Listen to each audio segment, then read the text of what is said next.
Ted Cruz is with us now. Hello, Ted. How are you? I'm doing great, and I'm having visions of going to the circus and seeing clowns juggling things on fire. Right. It is. I mean, that is really the thing, isn't it? I mean, both parties know what's going on. It's nothing but a circus. It's nothing real, is it? Well, particularly with this president, because this president consistently is not addressing the challenges facing this country. We know what's going to come next week. He's going to propose raising the minimum wage. He's going to propose more government spending. He's going to propose more debt. He's going to propose more taxes. He's going to propose all of the policies that he's been doing for the last 5 years that aren't working and that are making the problem worse. And he's going to ignore the enormous harms that people are suffering because of Obamacare, that are suffering because that we have the lowest workforce participation in decades because the Obama economic policies aren't working. And he's certainly going to ignore the scandals of IRS and Benghazi. Right. We have 20% of our people now on food stamps. 20% of our population is on food stamps. And this is being called a recovery. It's absolutely shameful. Meanwhile, there was a story in the New York Times that came out yesterday or today that is talking about how the IRS is targeting the Friends of Abe, those people in Hollywood that are actually standing up for Tea Party values. Is anybody doing anything at all on the IRS? I mean, weren't we supposed to have some answers by now? We were, and the current state of affairs with the IRS is shameful. This week, Glenn, I sent a letter to Attorney General Eric Holder pointing out that it's now been 8 months since the Department of Treasury Inspector General concluded the IRS had improperly targeted conservative and Tea Party groups. The day that news broke, President Obama told the country he was outraged, he was angry, he was going to get to the bottom of it. Eric Holder said that day that he was outraged and was going to start an investigation. In the 8 months that have followed, not a single person's been indicted. It's been publicly reported the FBI doesn't plan to bring charges against anybody. Lois Lerner, who headed up the division, went before Congress and pleaded the Fifth, and now we've discovered the person leading the investigation at the Department of Justice is a partisan Democrat who has given over $6,000 to President Obama and the Democrats. This is shameful. And so the letter I wrote to Eric Holder asked him to stand up to the tradition of his predecessors and appoint a special prosecutor with meaningful independence to investigate the criminal conduct, to get to the bottom, and to report to Congress and the American people as to what happened, why it happened, who knew about it, and how we can make sure it never happens. Wait a minute. Senator, it's still happening. Read the New York Times today. They're targeting Hollywood. Hollywood should be, this is the new McCarthyism. And they're targeting still today, and nothing is being done. And if I may, I'd like to hear your comments on the reason why nothing is being done is because there are those in Congress, the Mitch McConnells of the world, if you will, that and the Lindsey Graham and the John McCains, that the GOP doesn't want that stopped either. They want that tool as well, and they don't mind the Tea Party and people who speak out against the GOP being targeted. As long as their enemies are being targeted too, they're fine with it. Actually on this one, I don't think it's a case of complicity as much as it is a case of just being ineffective on this. In my view, the House of Representatives should appoint a select committee following the Watergate model. And the difference with the select committee right now, we've had a few committee hearings. The little bit we've discovered has come from the House committee hearing. But when you have a committee hearing, you have a series of representatives who are trying to do their best, but they show up for 5 minutes, they ask a few questions, they get on TV and they leave. And one question doesn't connect to the next question, and you don't follow up on anything. If you have a select committee, you've got a chief counsel who's an experienced prosecutor who can follow the facts systematically and uncover what's going on. I'll give an example. The head of the IRS under President Obama testified before the House, and it was discovered that his name appeared on the White House visitors' logs 157 times. Now, that's more than any cabinet member under the Obama administration. Eric Holder, if I remember the number right, appeared on the visitors' logs only 63 times. The head of the IRS during the comparable period under George W. Bush visited the White House twice. Now, if we had a select committee in the House with a chief counsel who was an experienced prosecutor, he would bring that individual in and say, okay, we're going to walk through all 157 times. I want to see your notes. I want to see your agendas. I want to see who was there. We're going to talk about what was discussed at each one of those meetings. We've seen political operatives from the Obama White House go on TV on the Sunday shows and say, oh, yeah, I was in some of those meetings. And no follow-up whatsoever. I don't think in this it is malice as much as just not being effective, and we've got to be much, much more effective in ensuring that the machinery of government is not used against the citizenry and against the president's perceived to be political enemies.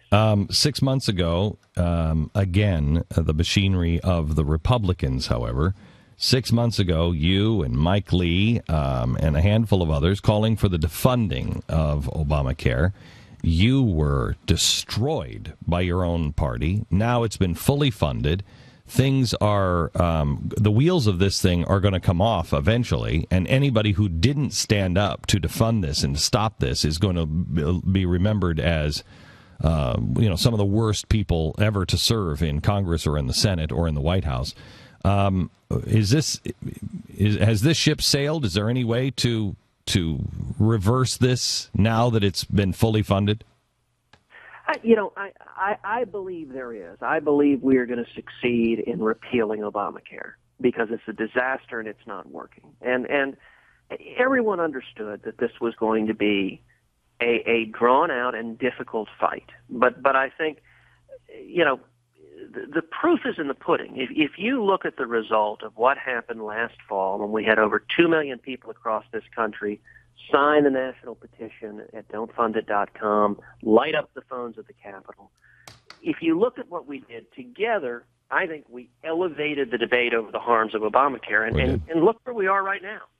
President Obama is at his lowest approval rating ever. Obamacare is at its lowest approval rating ever. It is plummeting in popularity with young people. It's plummeting in popularity with Hispanics. It's plummeting in popularity with independents. Strikingly, it's even plummeting in popularity with Democrats.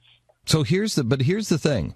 While those things are plummeting, so is the approval rating of the GOP. And I think that there is a new time coming for a new kind of either GOP or something outside of the GOP.